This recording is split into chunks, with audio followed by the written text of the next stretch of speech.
Hello friends, आज मैं आपके साथ इकोनॉमिक्स का एक और टॉपिक लेके आया हूँ और टॉपिक का नाम है M2 measure of money supply. इससे पिछली वीडियो मैंने बनाई थी कि मनी सप्लाई क्या होता है और उसका M1 मेजर क्या होता है।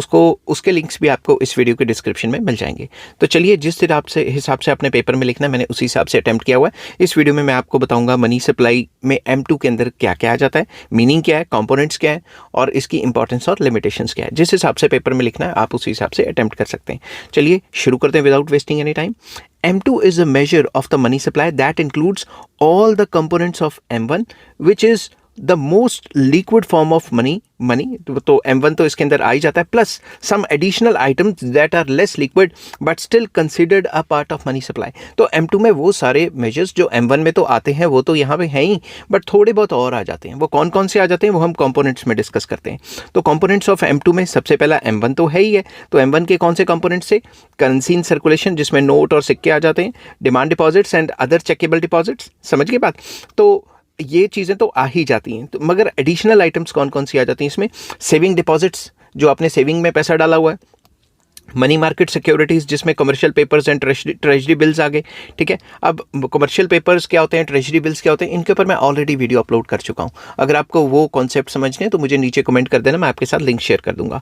एंड जो म्यूचुअल फंड्स वगैरह वो आ जाते हैं इसमें, और टाइम डिपॉजिट्स वगैरह आ जाते हैं। तो ये एडिशनल आइटम्स इसमें आ जाते हैं। तो अगर हम इसका फार्मूला बनाएं तो M2 is equals to M1 plus saving deposits plus money market securities plus money market mutual funds plus time deposits plus retail money market mutual funds. ये सारे के सारे कंपोनेंट्स जो हैं M2 के अंदर आ जाते हैं। लेटेस्ट नॉलेज मैं आपको दे रहा हूँ, लेटेस्ट कंपोनेंट्स बता रहा हूँ। ठीक है, अब आ जाता है कि इसकी इंपॉर्टेंस क्या है, M2 इतना इंपॉर्टेंट क्यों है as a measure of money supply. M2 measure of money supply is important for several reasons. पहला रीजन क्या है? Monetary policy.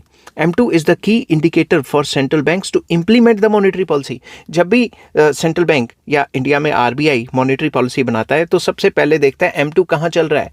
M2 हाई चल रहा है तो उसको मनी को कॉन्ट्रैक्ट करने की कोशिश करेगा। M2 लो चल रहा है तो मनी को एक्सपैंड करने की कोशिश करेगा। इस हिसाब से मॉनेटरी पॉलिसी बनेगी।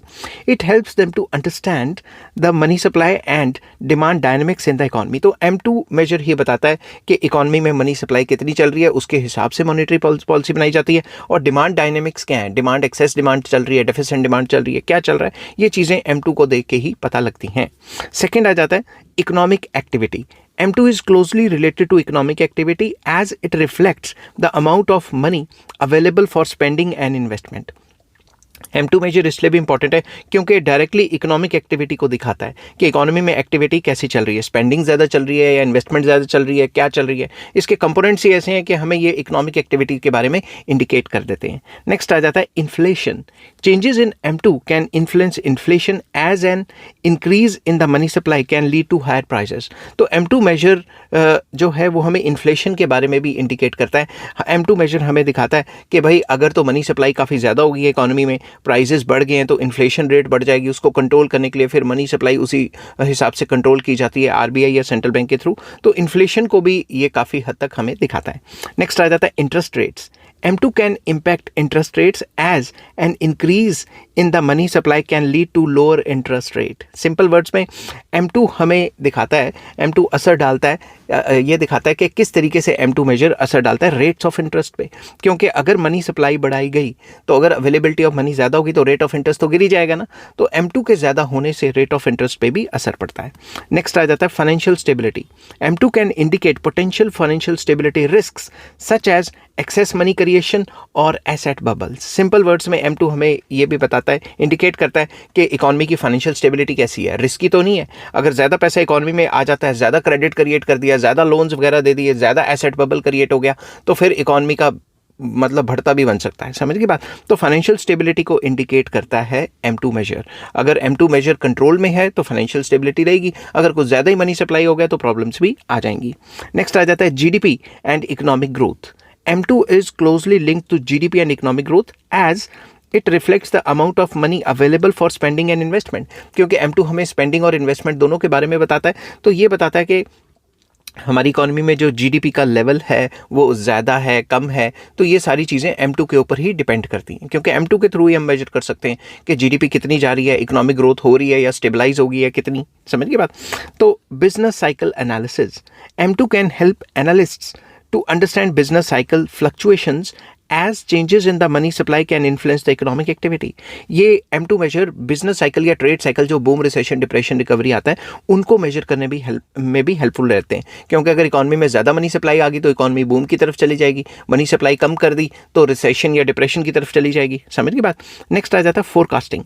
M2 can be used as a forecasting tool as changes in the money supply can indicate future economic trends. तो M2 से हम फोरकास्टिंग भी कर सकते हैं। M2 मेजर को चेंज करके आरबीआई या सेंट्रल बैंक ये देख सकता है कि फ्यूचर में प्राइसेस क्या रहेंगे, फ्यूचर में किस हिसाब से मनी सप्लाई करें कि किस हिसाब से वैल्यू ऑफ मनी बरकरार रहे। ठीक है।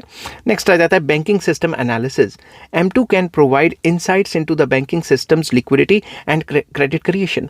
तो M2 हमें इनसाइट्स प्रोवाइड करवाता है। M2 हमें भी बताता है कि अगर बैंकिंग सिस्टम में इतनी लिक्विडिटी है तो वो कितना लोन्स दे सकेंगी, कितने लोन्स की कैपेसिटी होगी, लोन ज़्यादा दे रही है, कम दे रही है, कितना दे रही है। इस सारे सिस्टम को, बैंकिंग सिस्टम को जो है अच्छे से समझने के लिए जो है M2 का पढ़ना बहुत ज़रूरी है। ठीक है। तो बैंकिंग एनालिस्ट्स जो हैं वो ये देखते हैं कि बैंक के पास टाइम डिपॉजिट कितना है, सेविंग डिपॉजिट कितना है, या कितने फंड्स आए और बैंक्स ने किस हिसाब से लोन्स वगैरह प्रोवाइड किए, उस सारी चीज़ों को जो है कंसिडर करके ही वो अपनी पॉलिसीज़ बनाते हैं। नेक्स्ट आ जाता है इंटरनेशनल कंपैरिजंस।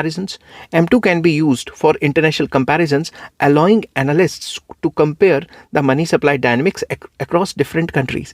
तो M2 भी एक ऐसा इंडिकेटर है जिससे हम अलग अलग कंट्रीज या अलग अलग रीजन्स, अलग अलग स्टेट्स और इंटर कंट्री और इंटरनेशनल लेवल पे भी हम जो है कंपेयर कर सकते हैं कि फॉर एग्जांपल इंडिया में M2 मेजर के हिसाब से इतनी मनी सप्लाई है और USA में इतनी है, युगांडा में इतनी है, फलां कंट्री में इतनी है। ठीक है, मैं एग्जांपल्स दे रहा हूँ। तो इंटरनेशनल कंपैरिजंस तो पॉसिबल है ही है, इंटर रीजनल कंपैरिजंस भी हम कर सकते हैं। ठीक है। तो ये तो थी इसकी इंपॉर्टेंस। अब आ जाता है लिमिटेशंस क्या है। सबसे पहला, it ignores near money assets. M2 near money assets को इग्नोर कर देता है। M2 does not account for near money assets and other financial instruments that can be easily converted into cash, like gold. इसमें gold की तो बात ही नहीं की, सिल्वर की तो बात ही नहीं की। समझ की बात। तो वो सारे एसेट्स जिनको हम इजीली जो है नियर मनी में कन्वर्ट कर सकते हैं, मतलब मनी में कन्वर्ट कर सकते हैं, नियर मनी एसेट्स को जितनी हम मतलब डिफ़िकल्टीज आ भी सकती हैं, नहीं भी आ सकती, तो नियर मनी को मनी में कन्वर्ट जिन चीज़ों को आसानी से किया जाता है उनको ये इग्नोर करता है। Next, does not reflect credit creation.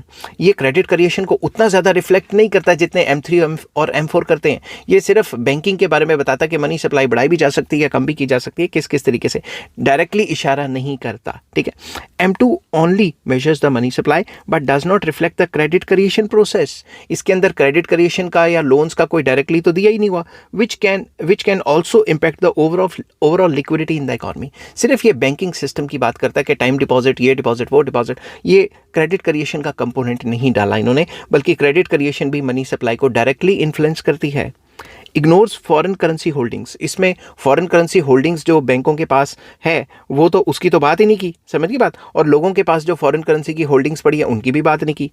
M2 only accounts for domestic currency holdings and does not consider foreign currency holdings which can be significant in countries with large trade deficits और surpluses. तो foreign currency holdings जो बैंकों के पास या फिर जो लोगों के पास पड़ी है उसकी बात नहीं की, बल्कि फॉरेन करेंसी होल्डिंग्स जो RBI के पास पड़ी हैं वो भी इंपॉर्टेंट सोर्स हैं, क्योंकि उसी से ही हम जो है फॉरेन एक्सचेंज को कंट्रोल कर सकते हैं। फॉरेन एक्सचेंज को कंट्रोल करने के लिए जो सेंट्रल बैंक है उनके पास जो है फॉरेक्स रिजर्व्स पड़े होते हैं ना। तो अगर आपको ये टॉपिक पढ़ना है कि फॉरेक्स रिजर्व्स पड़े होते हैं RBI के पास या सेंट्रल बैंक के पास, वो कैसे, किस तरीके से जो है एक्सचेंज रेट को कंट्रोल करते हैं, उसका अलग चैप्टर है, वो मैंने ऑलरेडी अपलोड किया हुआ है। अगर आपको वो पढ़ना हो तो मुझे नीचे कमेंट कर देना। ठीक है। तो ये फॉरेन करेंसी को इग्नोर करता है, ये भी एक पॉइंट है लिमिटेशन का। Does not account for digital currencies. Digital currencies की तो ये बात ही नहीं करता, क्रिप्टो करेंसी वगैरह की। M2 does not account for digital currencies such as crypto currencies which are becoming increasingly popular. तो ये जो क्रिप्टो करेंसी वगैरह है इसको तो ये टोटली इग्नोर कर देता है, डिजिटल करेंसीज की ये बात ही नहीं करता। Next, ignores velocity of money. M2 only measures the quantity of money but does not account for the velocity of money which can impact the overall economic activity। ये सिर्फ क्वांटिटी ऑफ मनी पे focus करता है कि इतनी quantity of money आ गई। Velocity of money मतलब पैसा कितनी तेजी से इकोनॉमी में घूम रहा है, आपने मुझे दिया, मैंने किसी और को दिया, किसी और ने कहीं और खर्चा कर दिया, उस चीज़ को ये इग्नोर कर देता है। ठीक है। Difficulty difficult to major, M2 को एक्चुअली में काफ़ी डिफ़िकल्ट है मेजर करना। M2 can be difficult to measure accurately, particularly in countries with under developed financial system और लार्ज इनफॉर्मल सेक्टर या इनफॉर्मल इकोनॉमीज़। तो उन सेक्टर में ये निकालना काफ़ी मुश्किल हो जाता है जहाँ पे इनफॉर्मल, उन इकोनॉमीज़ में निकालना मुश्किल है जहाँ पे इनफॉर्मल एक्टिविटीज़ चल रही हैं या इनफॉर्मल इकोनॉमीज़ हैं जिसमें अंडर द टेबल चल रहा है या सिर्फ कैश में चल रहा है, तो उसमें मेजर करना काफ़ी मुश्किल हो जाता है, क्योंकि बैंकों में जो पैसा है वो तो मेजर हो जाएगा, आपने मुझे कैश में दिया, मैंने किसी और को दिया, तो वो कहाँ मेजर हो रहा है, समझ की बात। Next, may not reflect economic activity, ये ऐसा भी हो सकता है कि ये ना रिफ्लेक्ट करे पूरी की पूरी इकोनॉमिक एक्टिविटीज़ को। M2 may not always reflect economic activities as changes in the money supply can be influenced by various factors such as monetary policy, fiscal policy and external shocks। तो जो भी economic activities हैं वो monetary policy, physical policy या external shocks, कोई किसी ने किसी पे अटैक कर दिया, क्रूड ऑयल महंगा हो गया, ये सारी चीज़ें इकोनॉमिक एक्टिविटीज़ को असर करती हैं। तो M2 हमें डायरेक्टली ये नहीं दिखाता कि भाई इकोनॉमिक एक्टिविटीज़ कैसी चल रही हैं, और भी काफ़ी फैक्टर्स होते हैं जो इकोनॉमिक एक्टिविटीज़ को बताते हैं कि अच्छे चल रहे हैं कि बुरे चल रहे हैं। ठीक है, आई होप ये वीडियो आपको पसंद आई होगी। अगर पसंद आती है तो please like, share and subscribe. इस चैप्टर के सारे लिंक्स आपको इस वीडियो के डिस्क्रिप्शन में मिल जाएंगे। नेक्स्ट टॉपिक मैं आपके साथ डिस्कस करूंगा M3 measure of money supply next video में। Till then take care, bye bye.